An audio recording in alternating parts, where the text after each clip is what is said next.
অৰুণোদয় এই 4খন জিলালৈ এই মাহত 2,500কৈ টকা। আৰু এটা কথা আপোনালোকক ক'ব খুজিছো, এই যে 15,000 টকা দিম, কেতিয়াবা চৰকাৰী আঁচনি দিলে কয় যে চৰকাৰী কৰ্মচাৰীয়ে নাপাব, অংগনবাদীয়ে নাপাব, আশাই নাপাব। ইয়াত সকলোৱে পাব। 1 আগষ্টৰ পৰা দিম।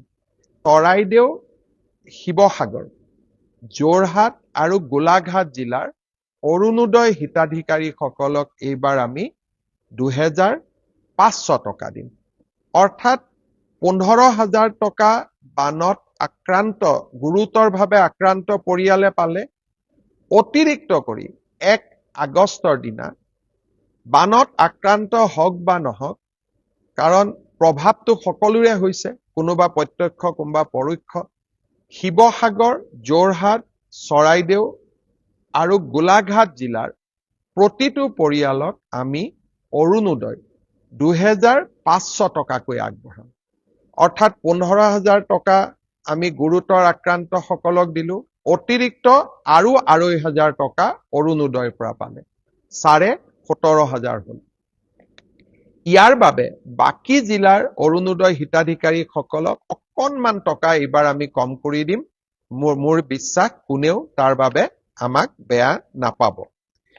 ইয়াৰ পিছত আমি আৰু কেইটামান সিদ্ধান্ত লৈছো যে আমাৰ যিখিনি চৰাইদেউ আৰু শিৱসাগৰ জিলাৰ স্কুলৰ ছাত্ৰ ছাত্ৰী আছে, তেখেতসকলক আমি বিনামূলীয়া ইউনিফৰ্ম দিছিলো।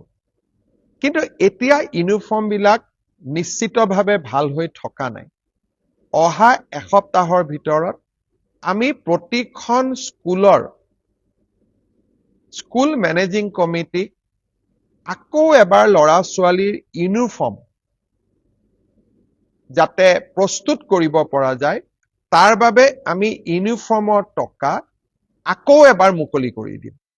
অৰ্থাৎ আগতে যি ইউনিফৰ্মৰ পুঁজি পালে, এতিয়া সিমান ইকুৱেল পুঁজি আমি আকৌ এবাৰ মুকলি কৰি দিম, যাতে আমাৰ বিদ্যালয়ৰ ছাত্ৰ ছাত্ৰীসকলে ইউনিফৰ্মযোৰ স্কুলত পিন্ধি যাব পাৰে। যাৰ ইউনিফৰ্ম নষ্ট হ'ল, তেওঁলোকৰ যাতে কোনো অসুবিধা নহয়। ইয়াৰ উপৰিও আমি সিদ্ধান্ত লৈছো যে অহা 1 তাৰিখৰ পৰা আমি বিদ্যালয়সমূহলৈকে পুনৰ এবাৰ বিনামূলীয়া পাঠ্যপুথি প্ৰেৰণৰ কাম আমি হাতত ল'ম। অৰ্থাৎ আগতে এবাৰ বিনামূলীয়া আমি পাঠ্যপুথি দিছিলো, পাঠ্যপুথিবিলাক বেয়া হৈ গ'ল। এতিয়া আমি আকৌ এবাৰ ৰিপিট আমি পাঠ্যপুথি বিতৰণ কৰিম। দ্বিতীয়তে, শিৱসাগৰ আৰু চৰাইদেউ জিলাৰ হায়াৰ ছেকেণ্ডাৰী পঢ়ি থকা ছাত্ৰ ছাত্ৰীসকলক আমি এককালীন কিতাপ পত্ৰ কিনিবৰ বাবে 1,000 টকাকৈ দিম। যিসকলে BA BSc পঢ়ি আছে, তেওঁলোকক আমি কিতাপ পত্ৰ কিনিবৰ বাবে এককালীন আমি 3,000 টকাকৈ আকৌ দিম। আৰু যিসকলে পোষ্ট গ্ৰেজুৱেট পঢ়ি আছে শিৱসাগৰ আৰু চৰাইদেউ জিলাৰ, তেখেতসকলক আমি 5,000 টকাকৈ কিতাপ কিনাৰ বাবে আমি আগবঢ়াম। আকৌ এবাৰ মই ৰিপিট কৰি দিছো, স্কুলৰ ইউনিফৰ্মৰ কাৰণে প্ৰাইমেৰীৰ পৰা ক্লাছ 10লৈকে ইউনিফৰ্ম নতুনকৈ কিনিবৰ বাবে বা ইউনিফৰ্ম দিবৰ কাৰণে আমি ইউনিফৰ্মৰ পুঁজি আকৌ এবাৰ যোগান ধৰিম। দ্বিতীয়তে, বিনামূলীয়া পাঠ্যপুথি আমি আকৌ এবাৰ যোগান ধৰিম। তৃতীয়তে, উচ্চতৰ মাধ্যমিকত পঢ়ি থকা ল'ৰা ছোৱালীসকলক কিতাপ পত্ৰ কিনিবৰ বাবে আমি 1,000কৈ টকা দিম। ডিগ্ৰী পঢ়ি থকা ল'ৰা ছোৱালীক কিতাপ পত্ৰ কিনিবৰ বাবে আমি 3,000কৈ টকা দিম। আৰু বিশ্ববিদ্যালয় চৰাইদেউ আৰু শিৱসাগৰ জিলাৰ যিসকল ছাত্ৰ ছাত্ৰী বিশ্ববিদ্যালয়ত পঢ়ি আছে, তেওঁলোকক আমি এককালীন 5,000 টকা আমি আগবঢ়াম। ইয়াৰ উপৰিও আজি এটা আমি সিদ্ধান্ত লৈছো যে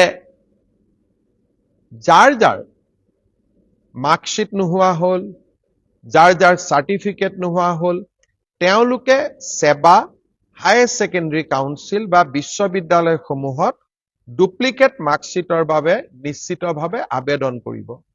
আমি সিদ্ধান্ত লৈছো যে শিৱসাগৰ আৰু চৰাইদেউ জিলাৰ ছাত্ৰ ছাত্ৰীসকলক বা আন ব্যক্তিক যিসকলে ডুপ্লিকেট মাৰ্কশ্বিট আবেদন কৰিব বা যিসকলে duplicate matric higher secondary certificate আবেদন কৰিব, তেখেতসকলৰ বাবে কোনো মাচুল বিশ্ববিদ্যালয় বা কাউন্সিলে ল'ব নোৱাৰিব। ই সম্পূৰ্ণ বিনামূলীয়াকৈ উপলব্ধ কৰাব লাগিব। এই সিদ্ধান্তও আজি চৰকাৰে গ্ৰহণ কৰিছে।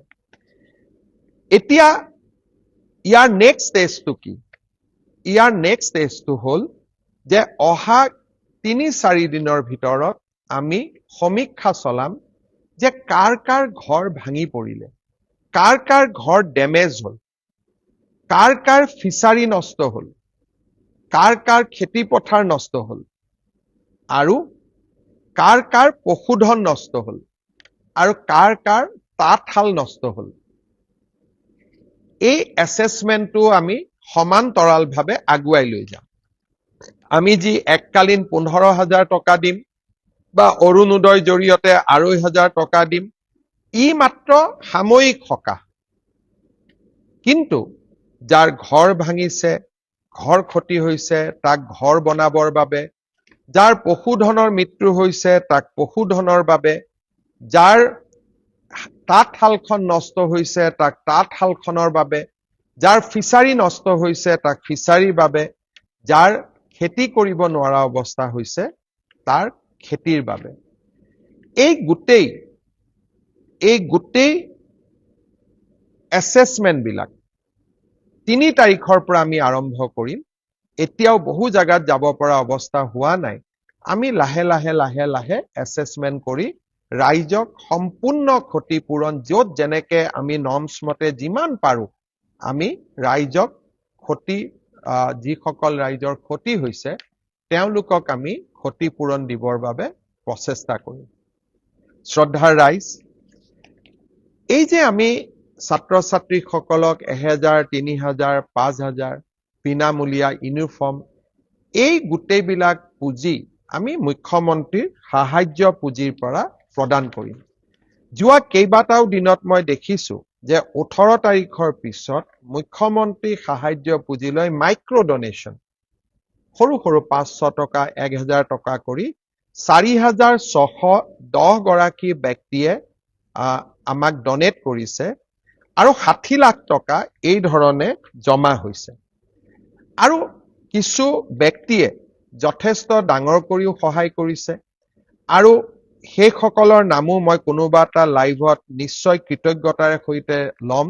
2-এজন ব্যক্তিয়ে মই কেইদিন ইনষ্টাগ্ৰামত দেখিছো যে 2-এজন ব্যক্তিয়ে তাতে কৈছে মই ইমান টকা দিম, তাকে লৈ ইনষ্টাগ্ৰাম ৰীল ঘূৰি আছে। কিন্তু নীৰৱে সহায় কৰা মানুহৰ সংখ্যা বহুত। আৰু এই নীৰৱ দানৰ দ্বাৰা মুখ্যমন্ত্ৰী সাহায্য পুঁজিত এতিয়ালৈকে আমি 26 কোটি 58 লাখ টকা লাভ কৰিছো। 26 কোটি 58 লাখ আৰু 60 লাখ।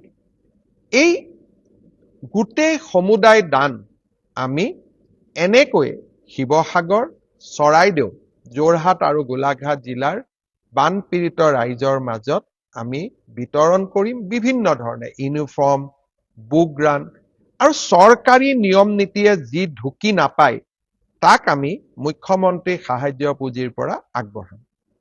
মই কাকোকেই নকওঁ যে আপোনালোকে মুখ্যমন্ত্ৰী সাহায্য পুঁজিত দান দিয়ক, কিবা আগবঢ়াওক, কাৰণ 2-এজনে ইয়াৰ ওপৰত দিয়া কমেণ্টে সঁচাকৈয়ে মনবোৰ কৰবাত নহয় কৰবাত বেয়া লগাই দিয়ে। মুখ্যমন্ত্ৰী সাহায্য পুঁজিৰ পৰা যোৱা 5 বছৰত কিমানজন কেঞ্চাৰ ৰোগী অকণমান হলেও সকাহ পাইছে তাৰ তালিকাখন দেখিলে আপোনালোকে সকলোৱে বুজিব যে ক'ৰ পৰা কেনেবাকৈ অকণমান টকা খুজি আমি কেনেকৈ অজস্ৰ ৰোগীক সহায় কৰি আছো। মুখ্যমন্ত্ৰী সাহায্য পুঁজিলৈ অট'মেটিকেলি টকা নাহে, কাৰোবাৰ ওচৰত দান বৰঙণি বিচাৰিব লাগে। কিন্তু মই তথাপিতো কৈছো, নিজে যদি গৈ কাৰোবাক সহায় কৰিব পাৰে সেয়া আটাইতকৈ মংগল। কাৰণ প্ৰত্যক্ষভাৱে কাৰোবাক সহায় কৰিলে সি অদ্ভুত মানসিক আনন্দও পায়। যিসকল অসমৰ বাহিৰত আছে, নিজে কৰিব পৰা নাই, তেওঁলোকে এনেকৈয়ে সহায় কৰে মুখ্যমন্ত্ৰীক সাহায্য পুঁজি লৈ, আৰু সমগ্ৰ পুঁজি আমি ৰাইজৰ মাজত বিতৰণ কৰিম। দুই এজনে কৈছে হিচাপ দিব লাগে, মই তাকো আদৰণি জনাইছো। হিচাপ দিয়াত অসুবিধা কি? হিচাপটো দেখা পালে তেতিয়া তেওঁৰো মনত দানৰ এটা প্ৰৱণতা জাগিব আৰু তেওঁ নিজেও দান কৰিব। কাৰণ সকলো কথাতে ৰাজনীতিও নহয় আৰু সকলো কথাতে ইনষ্টাগ্ৰামত ৰিলো নহয়। মই ভাবো যে আমি সকলোৱে এই মুহূৰ্তত ৰাজনীতি আৰু সমালোচনাৰ পৰা ওপৰত থাকি বানাক্ৰান্ত ৰাইজক কেনেকৈ সহায় কৰিব পাৰো তাৰে প্ৰচেষ্টা আমি